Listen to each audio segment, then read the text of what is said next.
Selecionar um candidato para ocupar uma vaga de emprego não é uma tarefa muito simples.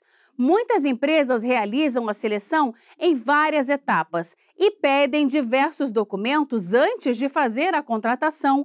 Mas até que ponto pode haver exigências nas solicitações de documentação por parte do empregador? Que tipo de requisito pode ser considerado uma violação à honra ou à intimidade do candidato à vaga? Você confere tudo isso na reportagem especial de hoje.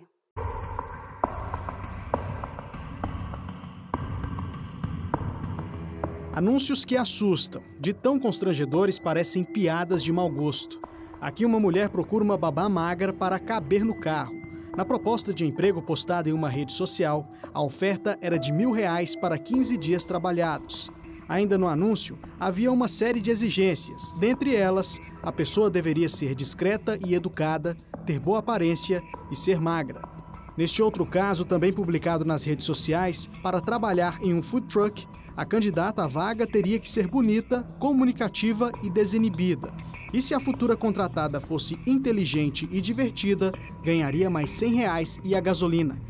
Aqui a pessoa que fez o post estava à procura de uma empregada doméstica que deveria ser dedicada, organizada, ter referências positivas e por aí vai.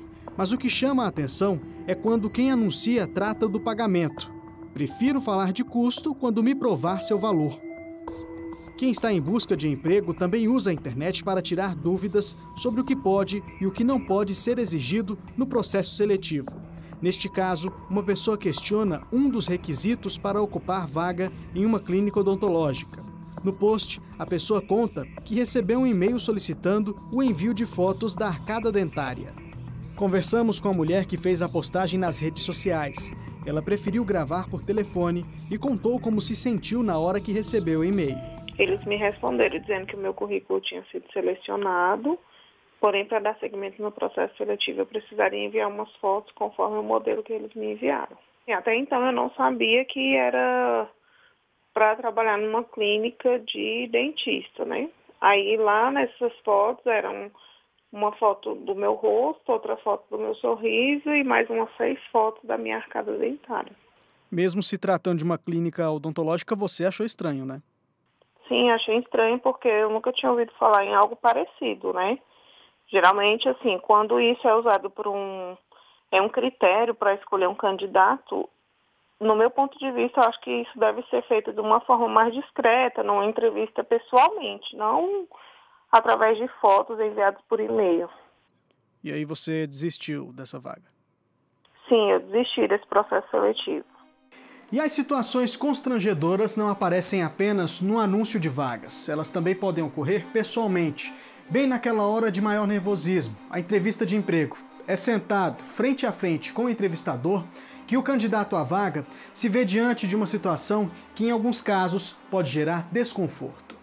O que mais me incomodou foram as perguntas pessoais, que foram muitas. Meus pais, profissão dos meus pais. E aí isso eu tive que falar, que meus pais faleceram. Então ele ficou repetindo durante o período da entrevista várias vezes que eu era órfã. E ele perguntou, seus pais morreram e você está desempregada, como você paga as suas contas? Que eu acho que é entrar demais, eu acho que é entrar muito na minha vida pessoal. Assim, ele realmente, na entrevista de emprego, ele soube coisas que amigos íntimos sabem. E eu não tinha como dizer, olha, eu não vou responder isso, entendeu? Então, eu achei bem constrangedor e embaraçoso e um pouco humilhante até, ter que ficar aguentando aquilo. Esse advogado esclarece que qualquer tipo de exigência que possa discriminar os candidatos não pode ser feita. Qualquer exigência sobre aparência ou quando é comum a gente encontrar exige-se boa aparência, esse tipo de coisa não é bem recepcionado pela nossa legislação. Isso porque o critério de boa aparência fica restringido aos conceitos do próprio entrevistador. E isso pode acabar limitando o acesso de pessoas ao trabalho, o que é proibido pela nossa legislação. De acordo com a CLT, no artigo 442-A, o empregador não pode exigir que o candidato tenha mais de 6 meses de experiência. Já a Lei Federal 9.029 de 95 não permite o pedido de testes de gravidez ou exames como o de HIV, já que pode constituir discriminação. De acordo com a mesma lei, também é proibida a adoção de qualquer prática discriminatória por motivo de sexo, origem, raça, cor, estado civil, situação familiar, deficiência, reabilitação profissional, idade, entre outros, ressalvadas, nesse caso, as hipóteses de proteção à criança e ao adolescente. O que deve ser exigido e o que deve ser observado são as peculiaridades e as competências do indivíduo. É o que ele pode trazer para o trabalho.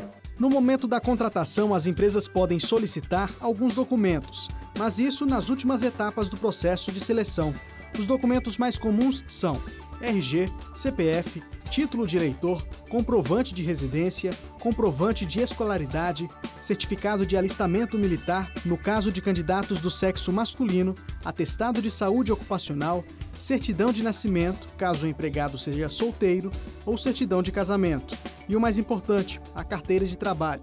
Na verdade, os documentos que podem ser considerados discriminatórios são aqueles que induzem a compreensão de que haveria por parte do empregador a intenção de não contratar uma determinada categoria de trabalhadores sem que essa sua restrição tenha algum fundamento ético consistente.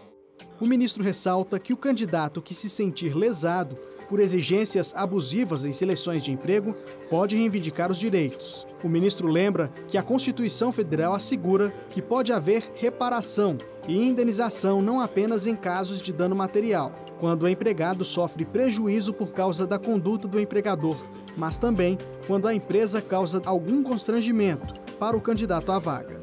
Em um caso ou em outro, o trabalhador pode sempre pedir a indenização e eu acho que mais importante do que isso é a possibilidade de o trabalhador ou quem o representa, seja o sindicato, seja o Ministério Público, por exemplo, percebendo que há uma conduta inadequada do empregador, ingressar em juízo para, independentemente de o dano ter ou não ocorrido, fazer cessar esse tipo de conduta com uma ação inibitória, uma ação que vise a cessação do ilícito. Enfim, o ordenamento jurídico hoje ele está bem aparelhado para que nós não esperemos que o dano aconteça. Nós podemos nós podemos agir preventivamente, impedindo que esse tipo de conduta continue ocorrendo. Mas o ministro esclarece que, em alguns casos, o empregador pode exigir documentos mais específicos, como a certidão de antecedentes criminais, para cargos em que a natureza do trabalho justifique o pedido. É o caso de vagas para empregos que envolvam o cuidado de crianças e idosos, o uso de armas ou o contato direto com grande quantidade de dinheiro, por exemplo. Em abril do ano passado, a Seção 1 de Dissídios Individuais do TST definiu regras sobre a exigência de antecedentes criminais em julgamento de recurso repetitivo. Foram fixadas 3 teses. Não é legítima e caracteriza lesão moral a exigência de certidão de antecedentes criminais de candidato a emprego quando traduzir tratamento discriminatório ou não se justificar em razão de previsão em lei da natureza do ofício.